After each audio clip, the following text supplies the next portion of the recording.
불사를 지니 이는 여호와께 드리는 화제니라. 아멘. 할렐루야.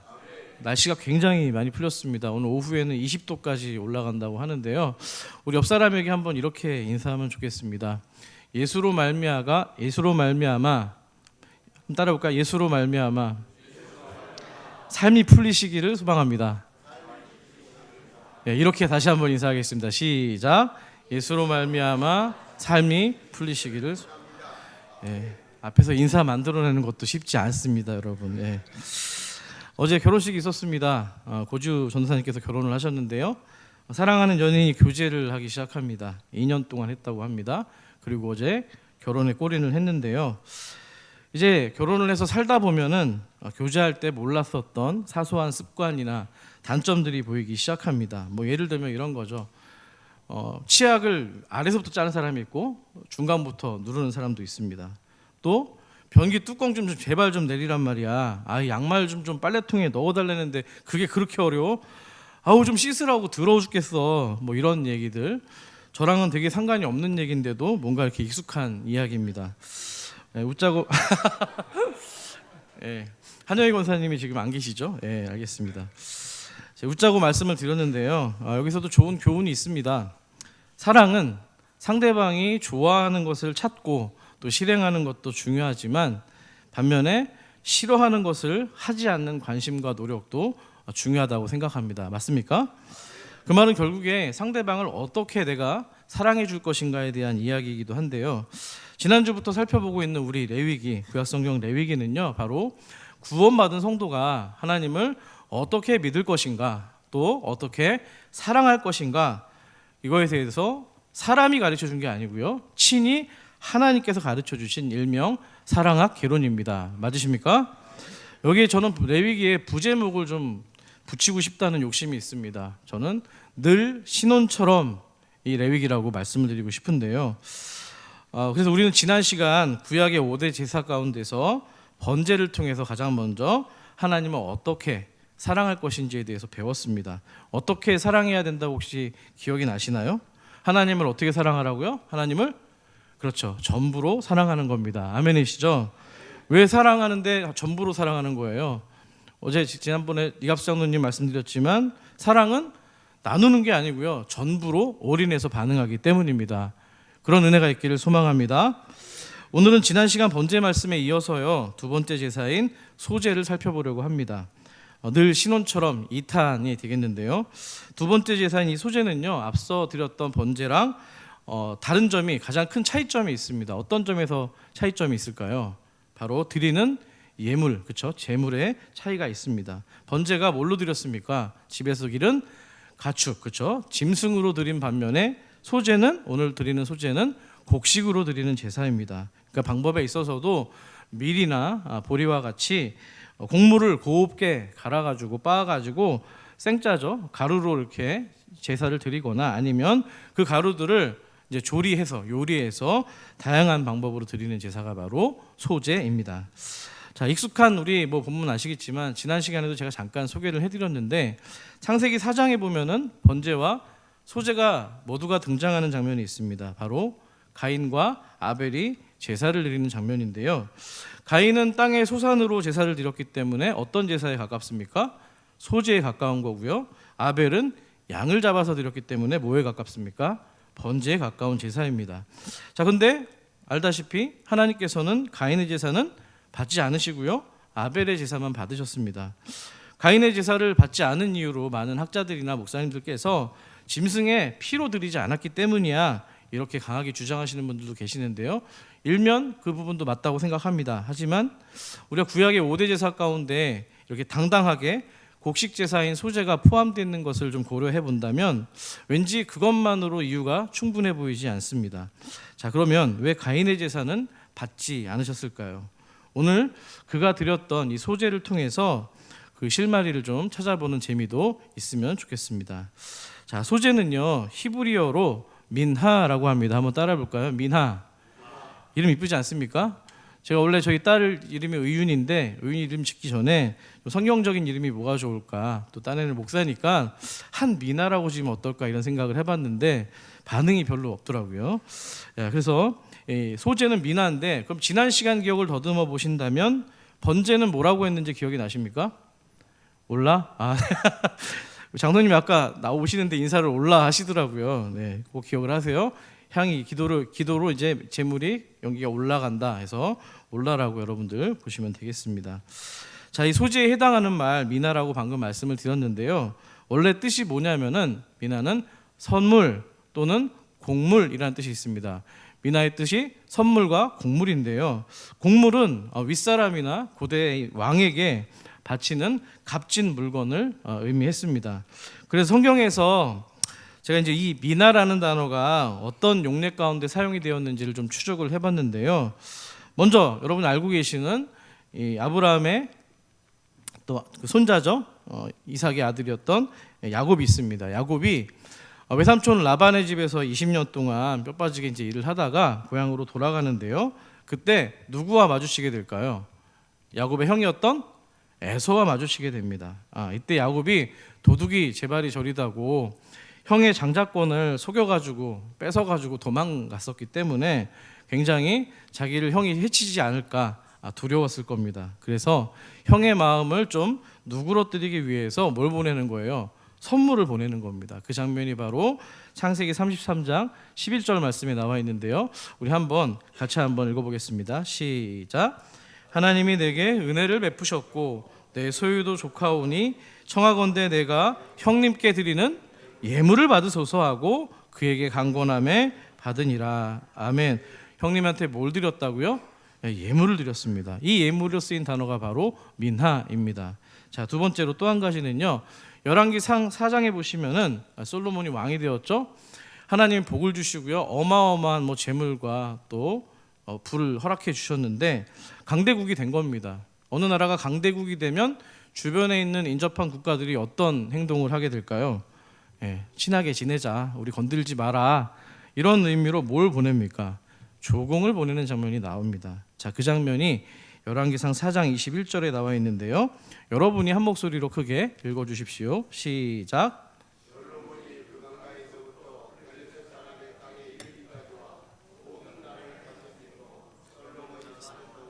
그 나라들이 조공을 바쳐 섬겼더라. 아멘. 아까 야곱이 형이었던 에서에게 기분을 누그러뜨리기 위해서 드렸던 예물이 바로 미나였는데요. 마찬가지로 여기에 쓰인 조공이라고 쓰인 단어가 바로 미나입니다. 자, 이 두 가지 맥락만 여러분들이 고려하더라도 이 미나가 가진 의미가 뭐가 있어요? 좋은 관계를 유지하거나 좀 회복시키거나 개선시키기 위한 어떤 의미를 가지고 있고요. 또 한 가지는 어떤 양 국가, 서로 다른 국가나 서로 다른 어떤 주종 관계에 있는 어떤 사람에게서 서로가 충성하고 헌신하겠다라는 그런 의미와 의지가 담겨 있는 선물이 바로 미나였던 겁니다. 마찬가지로 이 소재, 하나님께 드린 소재 역시도 그런 의미를 갖습니다. 하나님이 우리의 주군이시고 왕이 되십니다. 그 하나님께 우리의 감사를 표현하는 겁니다. 뭘 표현한다고요? 감사를 표현하는 거고요. 또 우리와 언약을 맺으신 그 주님께 우리가 충성하겠습니다. 헌신을 다하겠습니다. 그러면 상위 국가에서 우리가 너희들을 보호해 줄게, 이런 의미가 담겨 있는 겁니다. 아멘이시죠? 그러니까 오늘 제목이, 소재에 대한 제목이 감사로 드리는 사랑이라고 제가 말씀을 드렸는데, 소재가 감사하고 충성과 헌신을 담아는 이 두 가지 의미를 꼭 기억을 해주시기를 원합니다.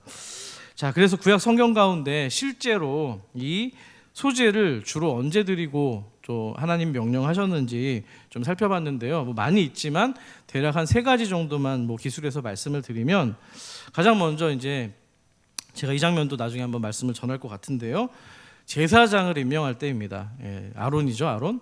제사장을 임명할 때 소재를 드렸고요. 또 하나님이 정하신 내가 너희와 만나 주겠노라고, 내가 너희의 예배를 받겠노라고, 너희와 친밀한 교제를 누리겠노라고 정하셨던 성막과 성전이 완공되었을 때, 그때도 이 소재를 드렸습니다. 얼마나 감사했겠어요. 하나님이 우리 가운데 계시다고 하는데요. 또 마지막 3번째는 나실인 하면은 여러분 생각나는 사람 있습니까? 저를 닮아서 되게 우락부락하고 힘이 셀 것 같은 사람 누가 있을까요? 성경에서. 삼손이 있었습니다. 삼손이 바로 삼손인데요. 이 나실인이라는 뜻이 헌신하다, 봉헌하다, 나자르라는 말에서 온 단어인데, 마찬가지로 이 사사였던 그 삼손이 하나님께 헌신하고 또 뭔가 세상 것의 유혹에 사는 게 아니라 주 뜻대로 살아가겠노라고 이렇게 서원하면서 할 때, 그때에도 소제를 드렸습니다. 자, 그러면 세 가지를 한번 생각해 보세요. 제사장도 그렇고요, 나시린도 그렇고요, 성막이나 성전도 그렇습니다. 모두가 다 하나님께 어떻게 해서 드리는 거예요? 구별해서 드리는 겁니다. 한번 따라해 볼까요? 하나님께 구별해서 드립니다. 네, 맞아요. 그런 의미가 있고, 또 한 가지는 공통적으로 온전히 하나님께만 내가 헌신하고 충성하겠다라는 의미가 담겨 있는 겁니다. 바로 이 신앙 고백이 담겨 있는 것이 소제가 갖는 정의입니다. 자, 말씀드린 것처럼 이 소제는요, 곡식을 드린다고 제가 말씀을 드렸는데요, 곱게 빻은 곡물가루를 드려도 되고요, 여러 가지로 뭐 철판 후라이팬 같은 데 구워도 되고, 중동 지방 가면은 왜 화덕 같은 거 있잖아요. 피자처럼 이렇게 붙여가지고 이렇게 납작하게 먹는, 아시죠? 모르시는 것처럼 저를 쳐다보시는데, 예, 그렇게 화덕에다 해도 되고 냄비 같은 데다가 이렇게 조리를 해서 드려도 되었습니다. 자, 근데 이 뭐 가루로 드리든지 조리를 해서 드리든지 좋은데요, 여기에도 약간 차이점이 있습니다. 1절과 4절을 비교해 보시면 알 수가 있는데 한번 맞춰 보십시오. 2장 1절을 제가 읽어드립니다. 시작. 누구든지 소제의 예물을 여호와께 드리려거든 고운 가루로 예물을 삼아 그 위에 기름을 붓고 또 그 위에 유향을 놓아. 뭘 놓는다고 되어 있습니까? 유향을 놓습니다. 자, 1절에서는 유향을 드리는데요, 4절에서 다시 말하면 조리를 해서 드릴 때에는 어떻습니까? 4절을 여러분들이 한번 읽어주실까요? 시작.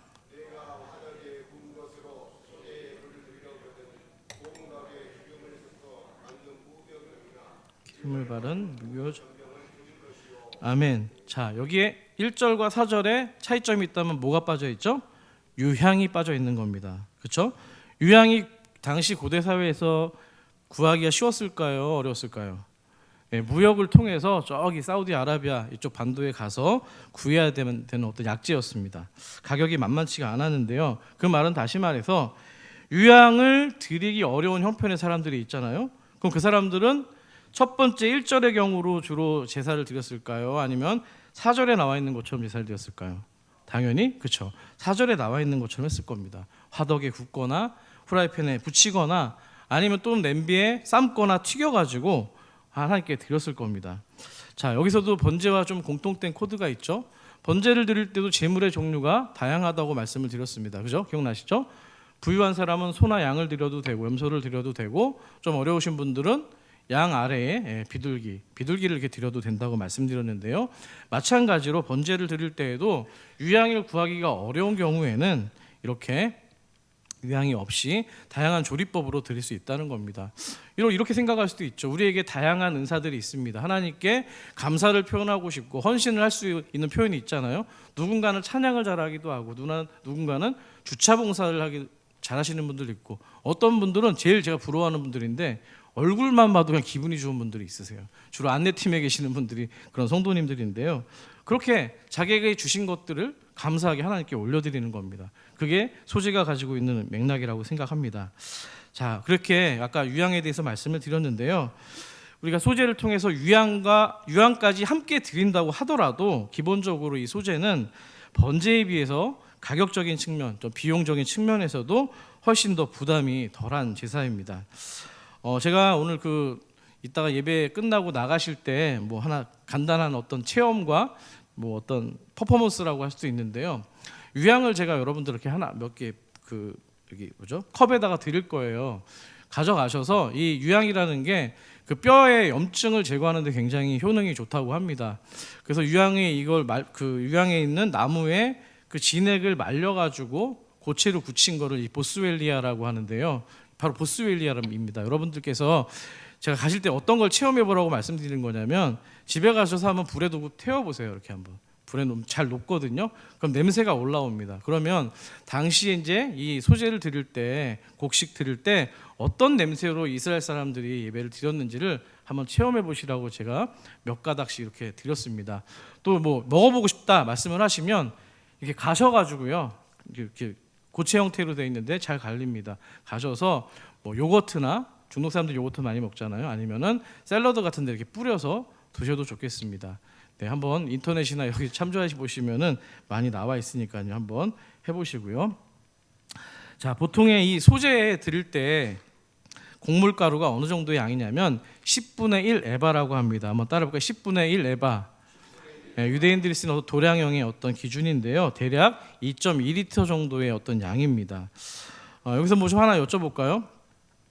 요즘 우리 주부님들한테 좀 여쭤보면 좋을 것 같아요. 이춘옥 권사님, 그 요즘에 그 집에서 그 뭐지 수제비나 칼국수 같은 거 좀 남편을 위해서 좀 해주시나요?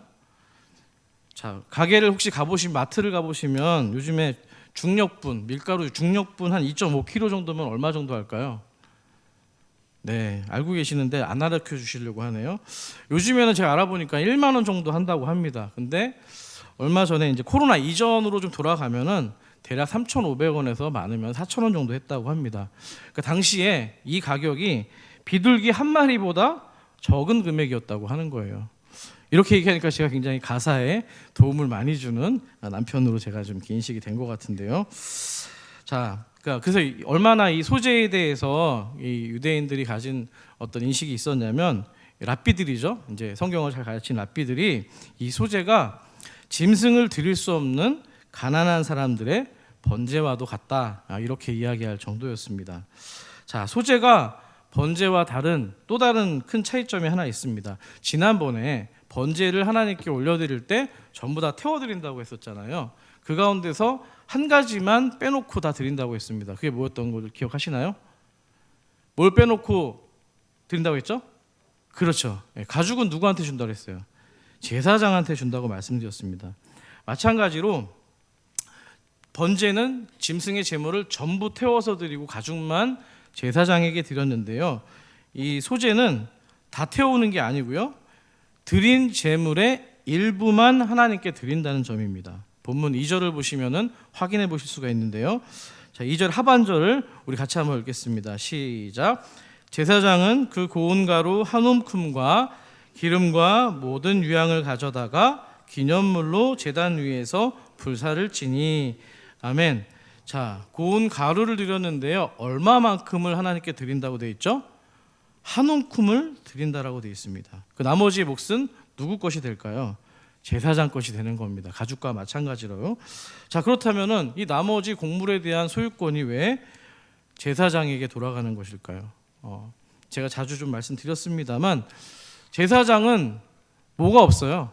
12지파 가운데 땅이 없습니다. 다시 말하면 기업이 없다라는 거예요. 신명기는 이거를 정확하게 기록을 하고 있습니다. 신명기 18장 1절을 제가 읽고요. 2절은 여러분들이 읽어주십시오. 1절입니다. 시작. 레위 사람 제사장과 레위의 온 지파는 이스라엘 중에 분깃도 없고 기업도 없을지니 그들은 여호와의 화제물과 그 기업을 먹을 것이라. 2절입니다.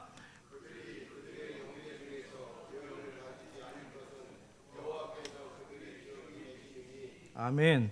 자, 땅이 없습니다. 기업이 없어서 레위 지파는 누가 기업인 거예요? 오직 여호와 하나님이 기업입니다. 아멘이시죠? 예, 우리 왕 같은 제사장이잖아요. 마찬가지로 여호와께서 여러분 삶 가운데 기업이 주인이 되시기를 소망합니다. 예, 제사장은 땅이 없습니다. 소득이 없습니다. 소출이 없습니다. 그래서 전적으로 이스라엘 나머지 지파 백성들이 하나님께 드린 이 제물에 의존해서 생계를 꾸려야만 됐습니다. 그래서 가장 빈번하게 또 접근성이 쉽기 때문에 드린 제사가 바로 이 소제였는데요. 제사장의 실질적인 어떤 식량의 원천, 소득의 원천이 바로 이 소제라고 여러분들이 생각하시면 됩니다. 근데 여기서 좀 잠깐 실질적인 좀 재밌는 상상을 좀 하나 하자면은요. 아까 소제를 제물을 드릴 때 얼마만큼 드린다고 했어요? 제사장이 한 움큼만 드린다고 했잖아요. 참고로 저는 손이 작습니다. 제가 고대 시대에 있었으면 제사장 역할을 했겠죠. 손이 작다는 건 뭐예요? 하나님께 조금 드리고 나머지를 제가 다 갖는 겁니다. 예, 제가 목사인데도요 이렇게 알팍한 생각을 할 때가 있어요. 자, 얼마를 드리라고 얘기 안 하고 한 움큼이라고 했잖아요. 그러면 아마도 제사장의 양심에 드리는 문제가 있었을 텐데 어차피 많이 집어도 한 움큼인데 하나님께 드려봤자 다 태울 것이 뻔하고 결국엔 나한테 돌아와야 되는데 아마 한 움큼 집을 때 순간적으로 갈등이 있지 않았을까 이런 생각을 해봅니다. 죄송합니다. 예, 제가 이렇게밖에 생각을 이런 생각을 좀 한번 해봤습니다. 네. 자, 어쨌든 소제는요, 내가 거둔 곡식의 아주 작은 부분을 하나님께 드리고 또 그 가운데서도 또 일부만 태워서 하나님께 올려드리는 제사가 바로 이 소제였던 거죠. 자, 그래서 그 양이 사실 많지도 않고 부담도 상대적으로 적다라고 제가 말씀을 드렸는데요. 자, 그렇기 때문에 작기 때문에 또 부담이 없기 때문에 더더욱 드리는 사람의 뭐가 중요한 그 제사가 될까요? 마음이 중요한 겁니다. 아멘이십니까? 마음의 중심이 더더욱 어느 제사보다 더 중요한 제사가 바로 소제였던 겁니다.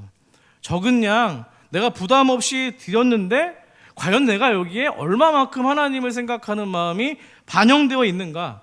내가 하나님과 얼마나 친밀한 교제를 누리고자 하는 열망이 담겨 있는가? 내가 하나님으로 인한 감사가 얼마나 충만한지가 이 예물 가운데 담겨 있느냐가 바로 소제에 담긴 초점이라는 겁니다.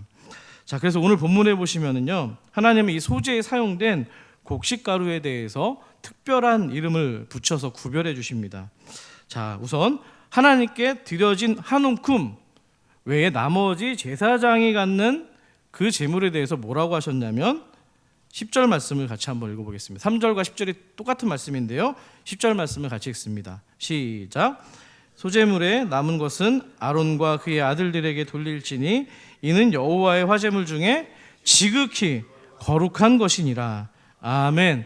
지극히 거룩하다고 되어 있잖아요. 이 번역상은 그렇습니다만 원문을 보면 좀 더 적나라합니다.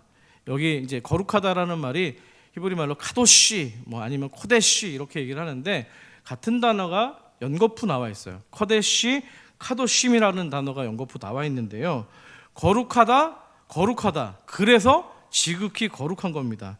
비록 지금 하나님께 그 한 움큼을 쥐어서 드렸고 나머지를 지금 우리 있는 상태였지만 원래 처음에 하나님께 드릴 때부터 우리의 마음에 중심의 고백이 담겨 있는 것이기 때문에 제사장에게 가는 것조차도 하나님께서 거룩하다라고 이야기를 하는 겁니다. 아멘이시죠? 또한 하나님께 드려진 아까 한 움큼의 가루, 그것에 대해서도 하나님 별도의 이름을 붙여두셨다는 겁니다. 9절과 2절, 16절에서 계속해서 반복해서 나오고 있는데요, 9절 말씀을 여러분이 큰 소리로 읽어주십시오. 시작.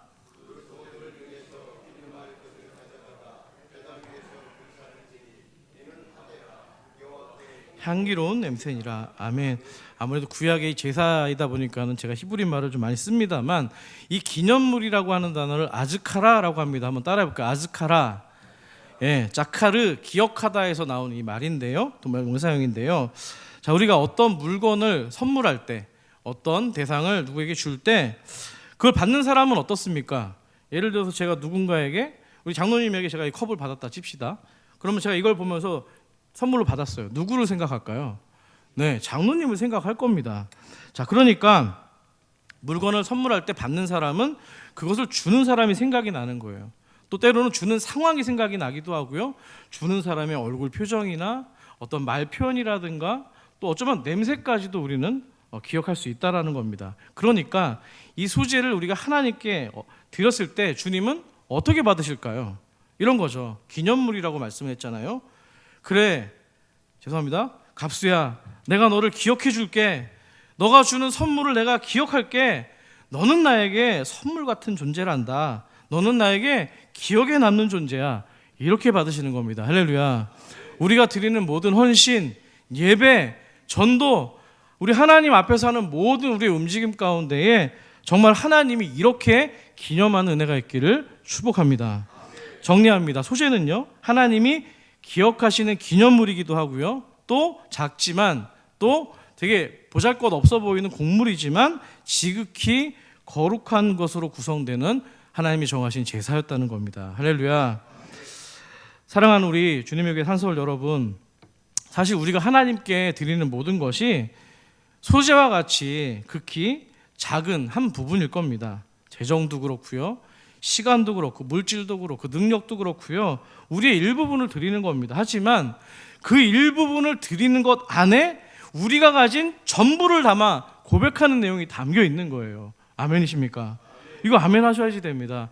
이거 드린다고 해서 쭈삣쭈삣하거나 그럴 필요가 없어요. 예? 과부의 두 랩돈에도 하나님 전부를 넣었다고 말씀했잖아요. 작아도 우리의 중심이 하나님 앞에 드려지면 주님이 기쁘게 흠양하시는 겁니다. 자, 그래서 여러분 하나님께 우리가 그렇게 드릴 때 저 하나님께 감사한 게 뭐냐면, 제가 진짜 형편이 안 돼서 이만큼밖에 어쩔 수 없이 드렸는데, 요만큼 드렸다고 해서 하나님이 제 마음을 요만큼만 받으시는 옹졸하고 치사하신 하나님이 아니라 정말 주님을 향한 진실한 마음과 그 전심을 하나님이 읽으셔서 그 크기 전부대로 하나님이 받으신다는 겁니다. 할렐루야. 예, 그러니까 이 소재에는요, 내 전부가 하나님으로부터 왔습니다. 전부가 하나님의 것입니다. 주님이 주셨기 때문에 제가 이렇게라도 드릴 수가 있는 것입니다.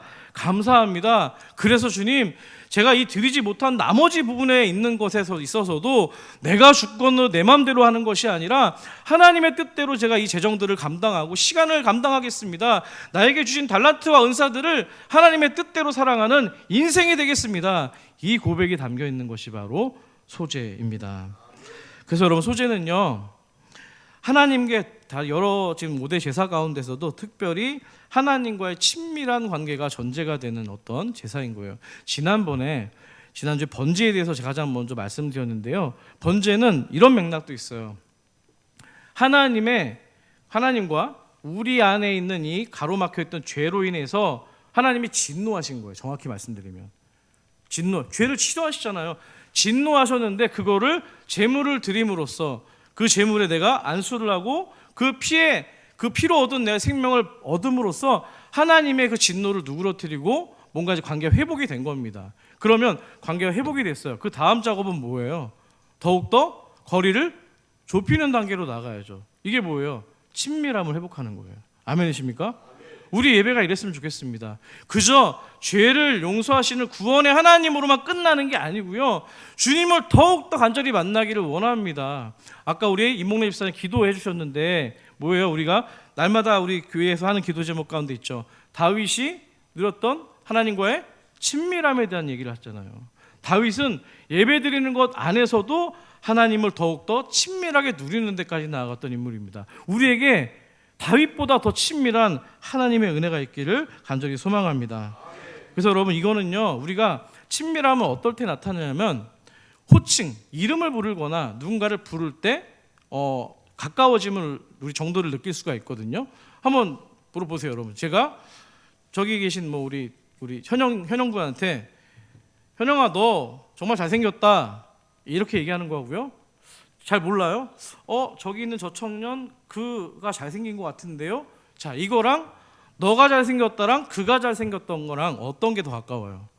2인칭인 너가 더 가까운 거예요. 2인칭은 너고요, 3인칭은 그입니다. 근데 여러분, 오늘 본문에서도 보시면은 4절 나중에 한번 확인해 보세요. 4절 7절에 너가라는 표현이 반복되어 있고요, 8절에서 14절에도 너는이라는 말이 나오고요, 11절에서도 너희가라고, 또 13절에 너의 하나님의 언약이라고 해서 2인칭으로 가까워진 거리를 여러분들이 느끼실 수가 있습니다. 하지만 소재를 제외한 다른 제사법에서는 이 너라는 얘기보다 3인칭이 더 나올 때가 많아요. 실례로 우리 지난번에 봤던 것만 봐도 여러분, 레위기 1장을 보시면은 1장 4절에도 그는 번제물에 안수할지니, 5절에도 그는 여호와 앞에서 숫송아지를 잡을 것이고, 6절에도 그는 번제물의 가죽을 벗기고. 자, 그로 3인칭으로 좀 더 멀어진 상태에 있었다는 거예요. 그러니까 번제를 통해서 하나님과의 관계가 뭔가 회복의 기점을 마련했다면 이제는 더욱더 친밀함으로 나아가는 겁니다. 이 친밀함으로 나아가는 게 바로 선물인 소재였던 겁니다. 아멘이시죠? 자, 근데 흥미로운 거는요, 소재가 자원하는 마음으로 드리는 제사지만 또 의무적으로 드려야 할 때가 있습니다. 정해놓은 하나님의 규정인데요, 그게 언제일까요? 바로 우리 이스라엘 백성들이 가나안 땅에서 심고 기른 곡식의 열매가 처음 익었을 때입니다. 처음 이삭을 거뒀을 때 반드시 소재를 드려야만 했습니다.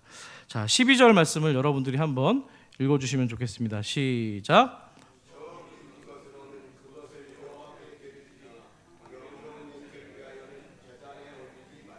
네, 처음 익은 것이라고 되어 있고요, 14절에 보니까 뭐라고 되어 있어요? 너는 첫 이삭의 소재를 여호와께 드리려거든 이라고 되어 있습니다. 자, 맨 처음 나온 것을 이렇게 구별해서 하나님께 드리는 이유가 뭡니까? 자, 처음의 것을 하나님께 드린다는 거는요, 처음으로 드리는 것 이후에 나중 것까지도 전부 하나님께 드리겠다는 대표성의 원리가 여기 담겨 있는 겁니다. 아멘이십니까? 시작이 반이라고 합니다. 맨 처음 안에 우리의 모든 것이 담겨 있는 거예요. 처음 났으니까 내가 취하고 싶은 생각이 얼마나 많겠습니까? 근데 그걸 고스란히 하나님께 드리는 거예요. 다시 말해서 하나님, 제 삶에 주신 것들이 뭐 11조가 그런 거잖아요. 하나님께 드리는 게 다 주신 것이 하나님의 것인데 대표해서 10분의 1을 드립니다. 하지만 나머지 것에 대해서도 다 주님 것인데 주님의 뜻대로 다 살아갈 수 있는 또 지혜와 은혜를 허락하여 달라는 마음이 그 11조 안에도 담겨 있는 겁니다. 그래서 당시 고대에서 이 경건한 유대인들은요, 곡식 익을 때만 되면 이 들판으로 나가는 거예요. 언제 이 첫 이삭을 열매가 맺은 걸 하나님께 드릴까 궁금해하면서 밭에 나가서 언제나 익은 놈을 내가 드릴까, 이런 주목해서 보는 신앙이 있었다는 겁니다. 우리가 드리는 예물과 또 사역과 섬김도 마찬가지입니다. 지금도 하나님께서는 우리의 처음 드리는 그 구별된 마음을 귀히 받으시는 거예요. 할렐루야. 자, 사랑하는 여러분, 정말 여러분들이 드리는 모든 삶과 하나님께 드리는 예물 가운데에 이런 처음의 대표성이 자리 잡고 있습니까? 없다면 그것을 위해서 기도하시는 여러분 되길 소망합니다. 우리 신앙생활 가운데 예를 들면 뭐 이런 거죠. 우리가 기도하고 묵상할 때 아침 시간, 특별히 새벽 시간을 구별하는 것도 마찬가지입니다. 하루의 처음 시작을 하나님께 드림으로써 나머지 24시간에 분배된 시간들이 모두가 다 하나님의 것이기 때문에 그 하나님의 뜻을 구하고 그대로 살아갈 수 있기를 하나님 앞에 우리의 모든 헌신을 바치는 겁니다. 아멘이신가요? 여러분, 사람 일을 어떻게 알아요? 그러니까 저녁에 그럼 난 저녁에 기도할게, 구별해서 드릴 거야. 말리지 않겠습니다. 좋습니다. 당연히 좋은 거지요. 그런데 여러분, 사람 일을 어떻게 알아요? 어쩌다가 깜빡 잊어버릴 수도 있고요. 저녁까지, 죄송한 얘기지만 제가 살아있다는 보장도 없습니다. 그렇기 때문에 저녁에 하면 안 된다는 게 아니라 우리가 뭔가를 하나님께 드리려고 한다면은, 헌신하려고 한다면 먼저 처음 것으로 나의 전부를 반영하는 그 연습이 필요하다는 겁니다. 아멘이십니까? 그래서 여러분, 하나님께 쓰다 만 거, 남은 거 짜투리 드리는 게 아니고요, 먼저 물질을 쓰기 전에 계획을 하고 이것이 하나님으로부터 출발했습니다라고 떼어서 드리는 그 신앙의 훈련이 우리에게 있기를 소망합니다. 자, 그래서 소재에 필요한 것이 가장 중요한 게 마음의 중심이라고 말씀을 드렸는데요. 자, 이 말을 좀 뒤집어서 생각을 해본다면, 우리가 하나님께 이 소재를 드릴 때 어쩌면 하나님이 이 소재를 쉽게 받아들여지지가 않겠구나라는 생각도 듭니다. 그렇죠, 여러분? 소재가 쉬우니까 접근성이 쉬워서 드리긴 하는데, 그러다 보니까 여러분, 볼륨이 큰 번제, 소나 송아지나 이런 양 같은 거, 우리가 좀 귀한 거, 값이 나가는 걸 드리면은 아무래도 마음이 좀 더 가지 않습니까? 솔직히 말씀드리면. 그렇기 때문에 어떻게 보면은 마음의 중심을 드리기가 더 쉬울 수도 있어요. 하지만 하찮아 보이는 이 곡식을 드릴 때는 대충 드릴 수 있는 마음이 들어갈 수도 있다라는 거예요.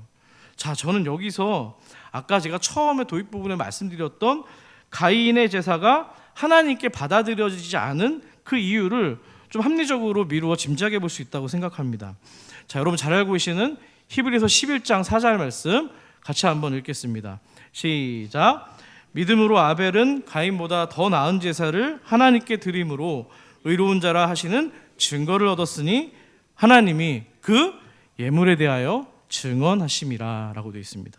예물에 대해서 하나님이 증언을 하신대요. 자, 아벨이 가인보다 나은 제물을 드린 게 뭐라고 성경을 밝힙니까? 믿음으로 드렸기 때문이라고 합니다. 그러면 아벨이 하나님이 받으시는 제물로 드렸던 믿음은 어떤 믿음이에요? 저는 이렇게 생각합니다. 마음이 담긴 믿음. 한번 따라해 볼까요? 마음이 담긴 믿음. 자, 그러면 어떤 마음인 거예요? 아벨의 마음은 어떤 거예요? 지난 시간에 잠깐 설명드렸지만 제물과, 왜 아벨의 제물을 받은 거거든요. 제물과 자신의 온 전제가 하나가 되어서 내가 하나님을 순종하겠습니다. 전 존재를 담아서 헌신하겠습니다. 전부를 드리겠노라고 하는 마음이 담긴 믿음입니다. 할렐루야. 가인은 여기에서 실패를 한 거예요. 뭘 보면 알 수 있어요? 아까 하나님이 제물을 통해서 증거한다고 말씀하셨잖아요. 자, 하나님이 드린 제물이 증거한다고 말을 했는데 가인이 그저 땅에 소산을 드렸다고 분명히 기록하고 있습니다. 별다른 수식어구가 없단 말이에요, 창세기 4장에. 그런데 아벨은 뭐라고 돼 있어요? 4장 4절을 여러분이 읽으심으로 확인하겠습니다. 4장 4절 말씀, 창세기 4장 4절 말씀, 시작. 아벨은 자기도 양의 첫 새끼와 그 기름으로 드렸더니 여호와께서 아벨과 그의 제물은 받으셨으나. 할렐루야. 양을 드렸는데 뭘 드린 거예요? 양의 첫 새끼를 드린 겁니다. 우리가 오늘 읽었던 소지의 내용들을 여러분들이 고려해 보신다면은 첫 새끼는 뭐가 담긴 거예요? 나머지도 제 인생과 주님께 드리는 모든 것들이 대표성으로 얘기하는 이 첫 새끼를 드림으로써 다 당신의 것입니다라고 온갖 헌신이 그 마음에 담겨 있는 겁니다. 할렐루야. 자, 우리가 주님께 드릴 때도 마찬가지입니다. 작고 소박한 것이어도 괜찮습니다. 거기에 하나님을 향한 온 마음, 정성, 과부의 두렙돈처럼 전부를 드리는, 전심을 드리는 그런 마음 담겨 있다면은 하나님은 그걸 기쁘게 흠양하신다는 겁니다. 한번 따라해 볼게요. 전심이 진심이 되길 소망합니다. 아멘이십니까? 전심입니다, 전심. 자, 하나님께서는 그 전심을 너무 귀히 여기시는데요. 구약성경 역대하 16장 9절을 보니까 여호와의 눈은 온 땅을 두루 감찰하사 전심으로 자기에게 향하는 자들 어떻게 하신다고요? 위하여 능력을 베푸시나니. 할렐루야. 예물이 얼마나 크든 작든 많든 하나님은 전심으로 향하여 당신께 나아오는 자들을 받으시고 당신의 선한 능력을 베푸실 것입니다. 그런 은혜를 누리는 주님의 교회 산서울에게 축복합니다. 그래서 여러분, 우리가 하나님과 친밀한 교제를 나누는 게 소재라고 말씀을 드렸는데, 우리가 교제를 나눌 때 여러분 2시간, 3시간 같이 있어도 따분한 사람들이 있잖아요. 그렇죠? 근데 있어도 즐겁고 시간 가는 줄 모르는 사람이 있어요. 우리가 하나님과 있을 때도 여러분 시간을 그냥 오래 눌러 앉아 있어야 되는 게 중요한 게 아니라, 중요하지 않다는 게 아니에요.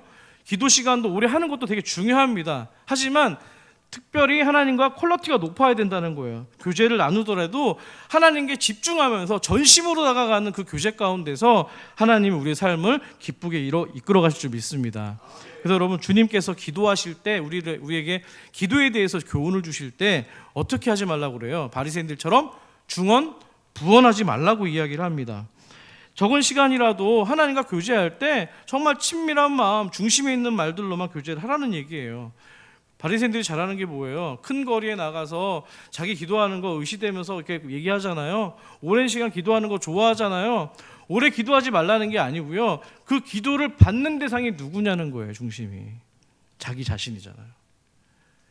바리새인들처럼 그런 기도는, 그런 친밀함은 거짓 친밀함이죠. 부풀려진 정성이나 자기 의가 된다는 겁니다. 그래서 여러분, 소재에는요, 이 드릴 때 절대로 누룩이나 꿀을 넣지 말라는 의미가 바로 그런 의미입니다. 아까 우리가 누군가를 사랑할 때 그 사람이 좋아하는 것에 대해서 실천하는 것도 중요하지만 하지 말라는 것도, 하지 않는 것도 중요하다고 말씀을 드렸잖아요. 후자의 경우가 바로 레위기 2장 11절에 기록이 되어 있습니다. 같이 한 목소리로 읽겠습니다. 시작. 너희가 여호와께 드리는 모든 소제물에는 누룩을 넣지 말지니 너희가 누룩이나 꿀을 여호와께 화제로 드려 사르지 못할지니라. 아멘. 2가지 넣지 말아야 됩니다. 뭡니까? 누룩과 꿀입니다. 공통점이 뭐예요? 2가지다. 본래의 모습을 변질시키는 겁니다. 어떻게 해요? 변질시키는 겁니다. 있는 그대로가 아니고요. 본래는 안 그런데 있는 척, 없는데 있는 척, 가진 척, 척척하는 게 바로 누룩과 꿀이 가진 역할이라는 거예요. 실제로는 그렇지 않은데 있어 보이고, 실제로는 믿음이 없는데 있어 보이고, 하나님 사랑하는 마음이 실제로는 없는데 있어 보이게 하는 그 누룩과 꿀을 넣지 말라는 거예요. 사람에게 보이기 위한 왜곡된 헌신의 누룩들, 또 타인의 인정을 받기 위해서 섬기는 그런 꿀들을 주의하라는 겁니다. 저를 두고 하는 말입니다. 목회자가 가장 이거에 취약합니다. 그럴 수 있습니다. 그래서 기도해 주셔야 되는 겁니다. 기도해 주십시오. 기도해 주십시오.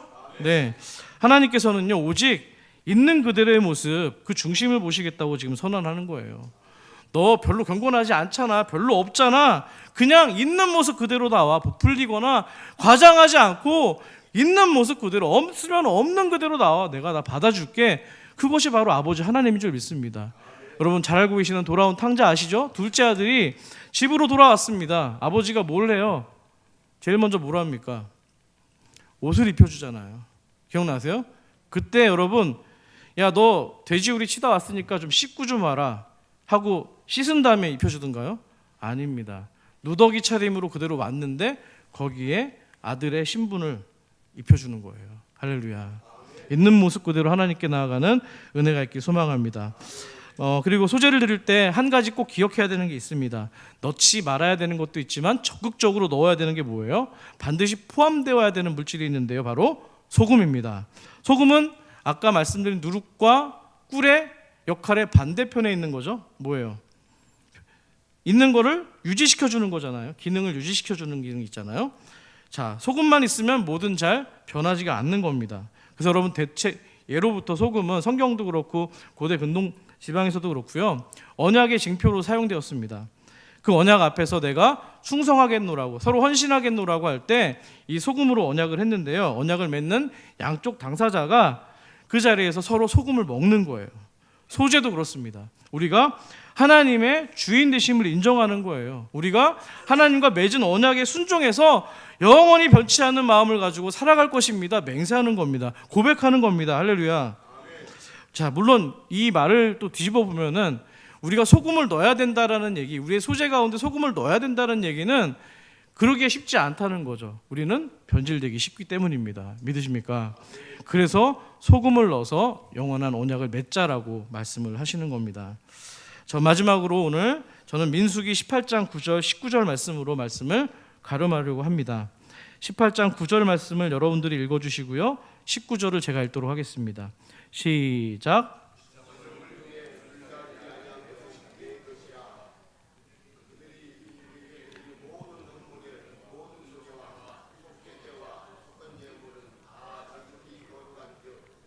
내 아들들에게 이스라엘 자손이 여호와께 거제로 드리는, 거제는 흔들어서 드리는 제사입니다. 모든 성물은 내가 영구한 몫의 음식으로 너와 내 자손에게 주노니 이는 여호와 앞에 너와 내 후손에게 영원한 뭐라고요? 소금 언약이니라. 아멘. 하나님께서 제사장에게 이 말씀을 하시면서 19절이 소금 언약이다라고 얘기를 했습니다. 영원 불변한 너와 나의 약속이야. 그 내용이 뭐였어요? 제사장의 일용할 양식을 채우시는 내용입니다. 근데 여러분 잘 생각해 보세요. 아까 소재가 조금 한 움큼을 들여서 대표성의 원리를 갖고 있다고 말씀드렸잖아요. 레위 지파도 마찬가지인 거예요. 12지파 가운데에 하나님이 택하신 백성 지파, 여호와가 기업인 이 지파를 통해서 하나님께서 뭘 얘기하는 거예요? 나머지 이스라엘 백성들의 삶과 그들의 인생도 당신께서 책임지시겠다는 겁니다. 할렐루야. 뭐 구약으로 따지면 저만 제사장 레위 지파일 것 같잖아요. 아니잖아요. 우리는 예수 안에서 모두가 다 하나님의 거룩한 백성인 줄 믿습니다. 여러분 여기 이게 담겨 있는 거예요. 그럼 결국에 여러분 레위 지파가 나머지 지파들이 하나님께 드리는 제물을 가지고서 그 자기의 삶을 영위했기 때문에 레위 지파가 잘 이렇게 살아갈 수 있기 위해서는 뭐가 중요한 거예요? 나머지 12지파의 삶이 풍성하게 하는 것이 중요한 겁니다. 아멘이십니까? 제가 잘 되는 게 또 여러분이 잘 되는 거예요. 아멘이시죠? 그렇게 좀 받아들이시면 좋겠습니다. 정리합니다. 우리 하나님께 드리는 예배와 헌신 가운데 오늘 소재와 같이 간절히 바라기는 하나님이 우리의 예배와 섬김을 기뻐 받으시는, 기념하시는 추억이 되길 소망합니다. 그리고 이 소재의 제물이 지극히 거룩한 것이라고 말씀드렸는데요, 여러분이 하나님께 나아올 때, 섬길 때, 예배 드릴 때 정말 하나님이 눈여겨보시고 지극히 거룩해서 구별되어서 하나님이 받으시는 예배와 우리 모든 일상의 삶이 되기를 간절히 소망합니다. 이 시간 말씀을 생각하시면서 함께 찬양하도록 하겠습니다. 오랜만에 부르는 찬양인데요, 나의 모습 나의 소유라는 찬양입니다. 주로 우리가 헌금 기도를 할 때 많이 부르는 찬양인데요, 헌금에 대한 얘기가 아닙니다. 우리 삶에 하나님에 대한 태도가 신앙 고백으로 불렀으면 좋겠습니다.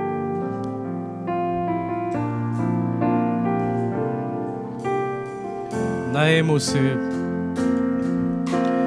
나의 모습 나의 소유 주님 앞에 모두 드리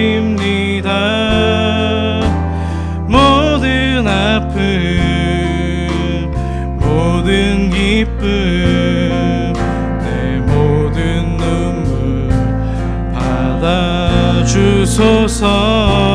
나의 생명을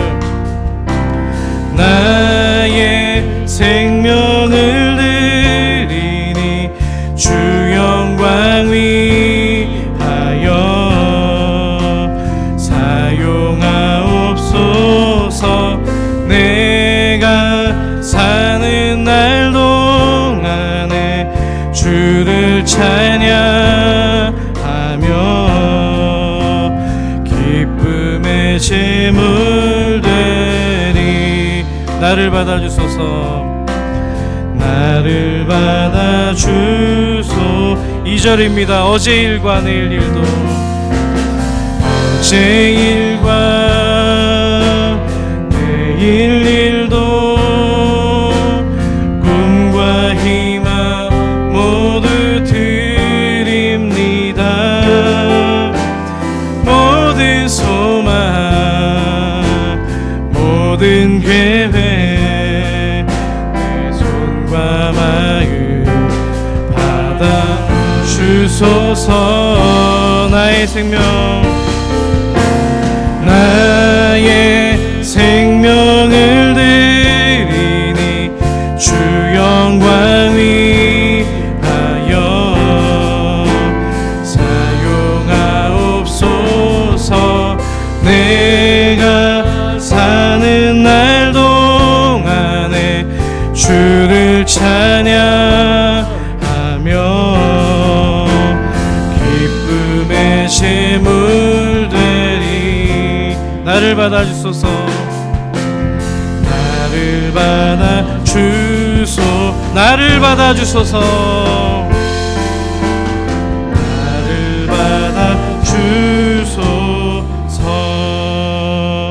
할렐루야. 이 시간 오늘 말씀을 생각하시면서 기도했으면 좋겠습니다. 하나님, 내가 드리는 예물과 내가 드리는 예배와 내가 드리는 헌신 가운데에 하나님이 기념하는 그 예배가 되기를 원합니다. 하나님이 지극히 거룩하신 것으로 구별하여 받는 것이 되기를 원합니다. 나의 예배와 나의 삶 가운데에 주님의 교회 삶과 교회의 산서울 가운데에 하나님 그 은혜를 부어달라고 우리 이 시간 같이 한번 주님의 이름 한번 찾고 통성으로 나아갑니다. 주여, 살아계신 아버지 하나님 은혜를 감사합니다. 아버지 하나님, 살아계신 아버지 하나님, 그 살아계신 아버지 하나님께 산제물로 주님께 나아가길 원합니다. 아버지 하나님, 우리가 드리는 작은 것이 하나님 우리의 모든 삶과 전부가 반영되어 있는 나머지에 대한 고백이 담겨있기를 원합니다. 내가 비록 아버지 하나님 과부의 두 렛돈처럼 하나님 보잘것없고 작은 것으로 소유할 수밖에 없어서 그것을 드리지만 하나님을 향한 마음과 중심이 하나님이 기쁘시게 받으시는 모습이 되게 하여 주셔서 아버지 하나님 누룩과 꿀이 있는 것이 아니라 하나님 반드시 들어있어야 되는 하나님의 약속을 믿고 신뢰하는 소금이 담겨있을 수 있도록 은혜를 베풀어 주시기를 원합니다. 그래서 하나님께서 우리의 예배와 헌신을 받으실 때에 기뻐 받으시며 기쁜 향기로 받으시는 하나님 놀라운 은총을 부어주시고 아버지 하나님 그것이 날마다 매일의 삶 가운데에 경험되어져서 더욱더 하나님 신밀함으로 하나님과 교제를 누리는 복된 하나님의 성도를 낼 수 있도록 주여 은혜를 베풀어 주시옵소서. 살아계신 아버지 하나님 은혜를 감사합니다. 소제를 드릴 때 유향을 드립니다. 향기가 납니다. 하나님 그 향기가 구체적으로 어떤 향기인지는 우리가 가늠할 수는 없지만 아버지 하나님 분명히 하나님이 받으시고 기뻐하시고 기념 삼아서 너는 내 아들이다 내 딸이다 내가 선물처럼 소중하게 여기는 자녀다라고 말씀하시는 하나님의 음성이 담겨있기를 간절히 소망합니다. 그래서 아버지 하나님 우리가 구원받은 것으로만 머무는 아버지 하나님 저급한 신앙에 끝나는 것이 아니라 주님과의 친밀한 교제로 더욱 깊이 들어가는 다윗과 같은 은혜를 허락하여 주시고 주체할 수 없는 그 기쁨과 감격 때문에 여기서 머무르지 않고 이웃과 열방을 향해서 나아가는 주님의 교회가 될 수 있도록 은혜를 베풀어 주시옵소서. 산설의 모든 예배와 헌신 가운데에 이 소제의 의미가 반영되길 소망하며 살아계신